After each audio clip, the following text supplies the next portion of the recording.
तो आज हम केंद्रीय बजट 2026-27 को लेकर के डिस्कस करते हैं। तो इसमें जो 1 फरवरी को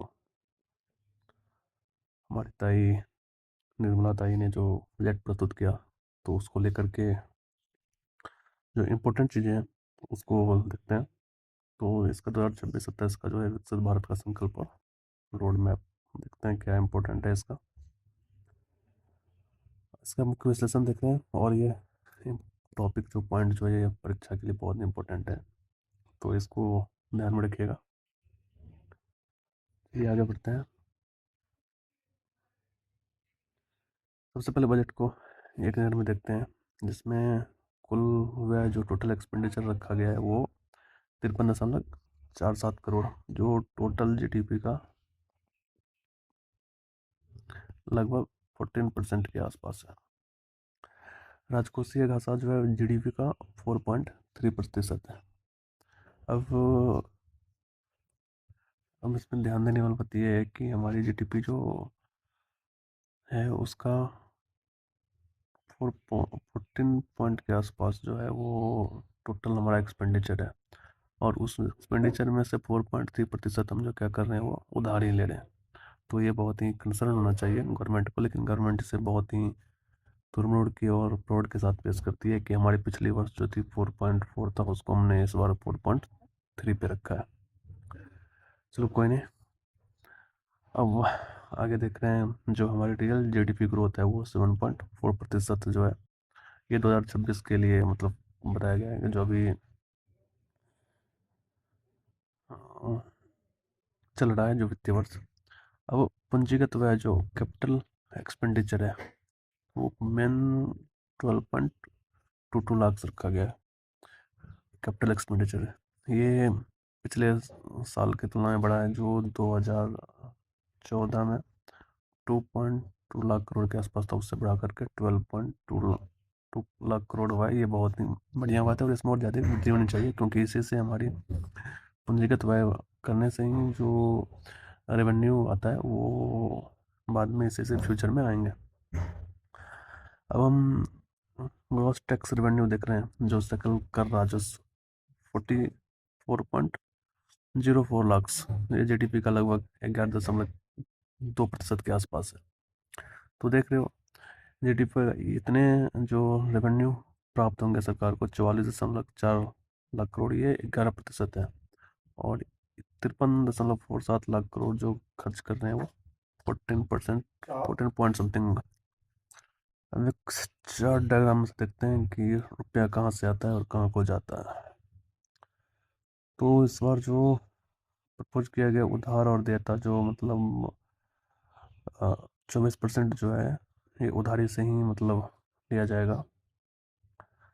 आयकर जो इनकम टैक्स है उससे 21%, निगम कर इससे 18% और जीएसटी से 15%। तो ये कुछ रफ बताया गया कि इतने यहाँ से पैसे आएंगे गवर्नमेंट के पास, और वापस गवर्नमेंट से जाएंगे कैसे। तो ये जो हमने 24% उधारी लिए हैं, तो इसी में ये कर्ज और कुछ राज्यों का मतलब हिस्सा देकर के 22% के आसपास, सॉरी, ये इनका ब्याज का भुगतान जो होगा ये 20% है। 20% के आसपास ब्याज का भुगतान किया जाएगा, जो हमें उधार ले रखे हैं और इससे पहले भी ले रखे हैं तो उसका, और अभी लेंगे फिर इसका मिला करके 20% का। जो राज्य को कर और शुल्क वापस करना है वो 22% जाएगा। उसके बाद जो यूनियन गवर्नमेंट का जो कुछ योजना है उसमें 17%, और डिफेंस पे 11%। ये मतलब मेन इम्पोर्टेंट टॉपिक चीज़ें हैं जिसको ध्यान में रखना जरूरी है।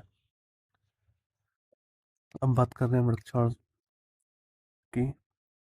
तो इसमें कुल आवंटन जो है 7.85 करोड़ दिया गया है, जो देख ही रहो आप 11% के आसपास है टोटल का। टोटल जो मतलब 53 पॉइंट कितने लाख से 53.47 लाख, तो उसका ये 785 करोड़ दिया गया, जो लगभग 11 पॉइंट के आसपास है। अब संपूर्ण बजट का जो है 11% है। अब हम देखते हैं लेकिन इसमें एक चीज़ और है, ये पिछली बार जो थी उससे जो है उसमें 15% के आसपास बढ़ोतरी की गई है। अब पूंजीगत आवंटन जो है 2.1 लाख करोड़ जो है ये की गई है, जिसमें 24% की वृद्धि की गई है। आत्मनिर्भरता पर बल दिया गया है। पंजीकृत बजट का 70% घरेलू उद्योग मेक इन इंडिया के तहत जो है ये खर्च किए जाएंगे, 75% जो है मेक इन इंडिया के तहत ही खर्च किए जाएंगे। BRO बॉर्डर रोड ऑर्गेनाइजेशन को जो है 73.94 लाख रुपये जो है, सॉरी, सात 7394 करोड़ रुपये दिए गए हैं। इसमें जो खर्च होंगे यही जो टोटल जो दिया गया है 7.8 लाख करोड़, इसी में से इसे पूरा इंक्लूड किया जाएगा। तो ECHS जो भूतपूर्व सैनिक है उनके फैमिली के हेल्थ के लिए 12,100 करोड़ का आवंटन किया गया। एवं विज्ञान और प्रौद्योगिकी में जो दिया गया उसके बारे में देखते हैं। तो सबसे पहले एक ISM 2.0 चलाया गया, इंडिया सेमीकंडक्टर मिशन। इसमें अगस्त जो सेमीकंडक्टर मिशन फर्स्ट था 1.0 था, उसमें बताया गया था कि अगस्त 2025 तक 10 संयंत्रों की अभी तक मंजूरी हो गई है, जिसमें 1.6 लाख करोड़ का इन्वेस्ट किया गया। इलेक्ट्रॉनिक गणतंत्र निर्माण के लिए इस बार जो है इसमें 40,000 करोड़ दिए गए हैं 2.0 मिशन के तौर पर। कितने? 40,000। अब बायोफार्मा शक्ति के लिए 5 वर्षों में 10,000 करोड़ का परिव्यय फिक्स किया गया। इसमें भारत को वैश्विक निर्माण केंद्र बनाना है, किसमें? बायोफार्मा में। शिक्षा के लिए 3 नए नाइपर संस्थानों की स्थापना और 7 जो मौजूदा नाइपर संस्थान है उसका उन्नयन के लिए प्रपोज किया गया। अब इंफ्रास्ट्रक्चर और टूरिज्म में जो तटीय कार्गो संवर्धन योजना है उसको 2047 तक जलमार्ग की हिस्सेदारी 6% से बढ़ा करके 12% तक करने का रखा गया है। कार्गो का जो भी 6% चल रहा है टोटल, तो उसमें 6% बढ़ा करके 12% करना है। इंफ्रास्ट्रक्चर रिस्क गारंटी फंड जो है उसमें निजी निवेशकों को आकर्षित करने का प्रपोजल दिया गया। एक सांस्कृतिक स्थलों का डिजिट दस्तावेजीकरण, सांस्कृतिक स्थल जितने भी हैं उनका डिजिटल दस्तावेज मतलब डिजिटलाइज किया जाएगा। इसके लिए एक योजना बनाई गई जिसका राष्ट्रीय गंतव्य डिजिटल ज्ञान ग्रिड रखा गया। और इसी पर्यटन कौशल के तहत 10,000 गाइडों को प्रशिक्षित किया जाएगा। और इसे राष्ट्रीय आतिथ्य संस्थान की स्थापना इसके लिए किया गया, जिसमें 10,000 से अधिक गाइडों को प्रशिक्षण दिया जाएगा। और एग्रीकल्चर और ग्रामीण विकास के मद्देनजर देखते हैं तो किसानों के लिए क्या क्या बहुभाषीय है सलाहकार मंच, जिसका नाम भारत विस्तार रखा गया है, ये किसानों के लिए विकसित कराया जाएगा। और खादी और हस्तशिल्प को वैश्विक व्यापार से जोड़ने के लिए महात्मा गांधी ग्राम स्वराज पहल, इसमें कपड़ा उद्योग और खादी और हस्तशिल्प उद्योग को बहुत ही इम्पोर्टेंट दिया गया। सामर्थ्य 2.0 व क्षेत्र में कौशल विकास को डेवलप करने के लिए ये योजना चलाई जाएगी। और कृषि विकास दर जो है इस 2026 में 3.1% का अनुमान लगाया गया। अब कराधान और वित्तीय सुधार टैक्सेशन और रिफॉर्म से संबंधित कुछ चीज़ों को देखते हैं। तो इसमें नया आयकर अधिनियम जो है 2026 से 1 अप्रैल 2026 से लागू हो जाएगा। 1 अप्रैल 2026 से लागू हो जाएगा। आयकर स्लैब में कोई बदलाव नहीं किया गया, मतलब 12 लाख तक जीरो टैक्स लगेगा। विदेशी क्लाउड सेवा को 2047 तक कर अवकाश दिया गया है।